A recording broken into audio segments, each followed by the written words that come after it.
Something that gets brought up a lot in Smash is trash talk, and there are a lot of instances where people miss it. People say the scene's too tame, we need to have more of it, and then sometimes people are like, well, like we shouldn't have trash talk. And so I just wanted to share my opinions. Recently this was catalyzed by some chatter, Mango and SFAT talking back and forth on Twitter, which led to a surprising turn where Mango ended up apologizing to SFAT over some recent trash talk, and I wanted to just talk about my views on it and whether or not it's important to the community. And first and foremost, yeah, I recognize that Smash is a community, but also we are a competition, right? And I think that's what makes us unique than just a traditional community where you are competing, you're playing against one another for a rank or prize. There's a winner and there's a loser, right? And amidst all this, there is going to be ego involved, whether you like it or not. And even the nicest player that you see on Twitter, shouts to Axe, and all those players, deep down inside, I know that they think that other players are bad and that they're better than what is being shown. So low key, if I said, hey, maybe there isn't some genuine rivalry or genuine sense of pride or ego here, then I would say, we don't need trash talk then in that case, right?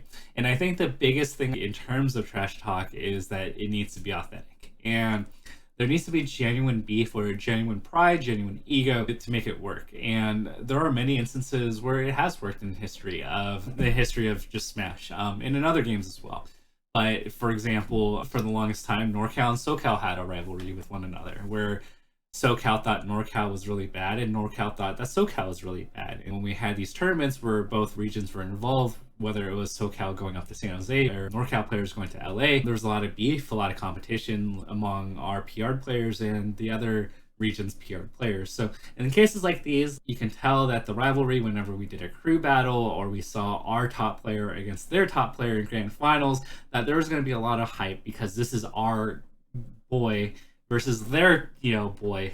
Hopefully we have more girls down the road, but you get what I mean. And we're egoing and believing that our god of our region is better than theirs. So in those cases, it's great. I love it. I've been a part of California where some of the trash talk probably can be said today by 2021 standards, but it went pretty brutal, but it was fun. And at the end of the day, despite the fact on who won or who didn't, we all ended up going to Denny's afterwards anyway. So other things that worked really well, East Coast versus West Coast. And there was once upon a time where we didn't really see as much cross mingling with net play and people traveling as much. But one thing that comes to mind is Genesis, where for the longest time, due to the fact that Brawl came out and the hype around Melee died, we didn't really get to see a lot of matchups that were growing among players that grew beyond the MLG era of Smash. We had players like Silent Spectre, Lucky, Zoo on the West Coast, and players like J-Man, Hanks, and a bunch of other players that were really rising up the ranks in the East Coast, but they never got to commingle. So we,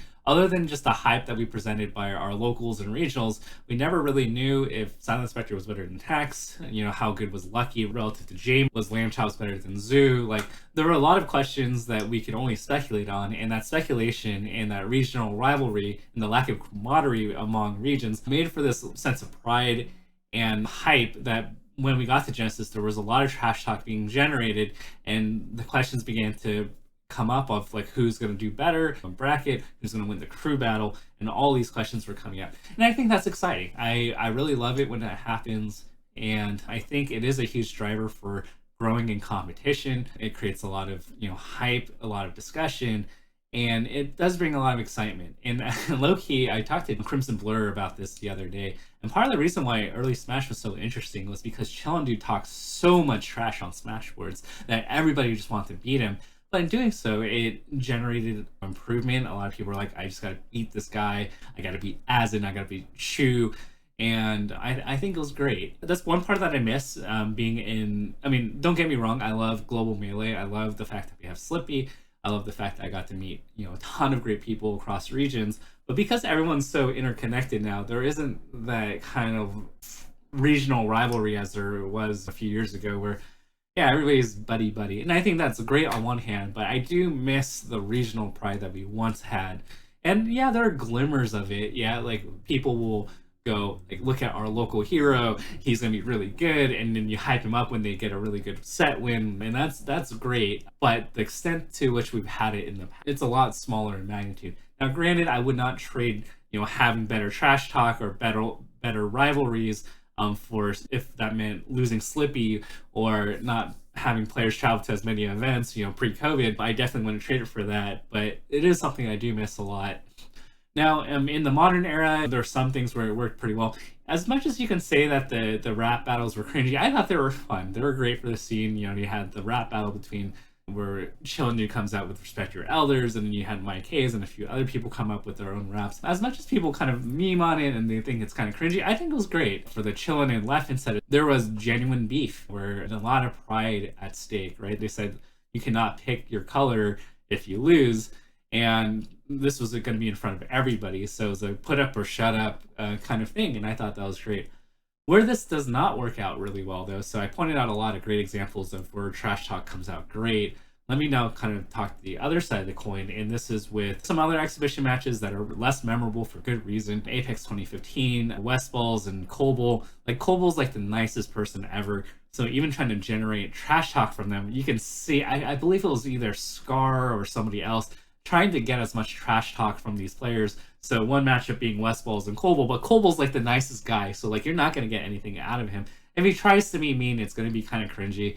And then on the flip side, there's also the other money match with Axe and Silent Wolf, where yeah, they try to do something, but Axe is a nice guy, Silent Wolf doesn't really like the attention, and those are the scenarios where it just doesn't work.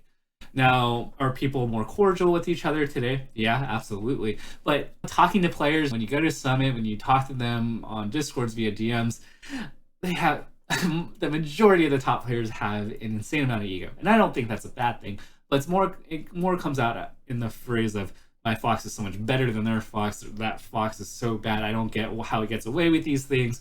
And that chatter is rather prevalent in most of the top players, that I know that if it came out that one of them catalyzed something, that the other player would, at least behind closed doors, be like, yeah, I don't think that player's that good. And as long as I know that for a fact that exists, I know that trash talk it exists.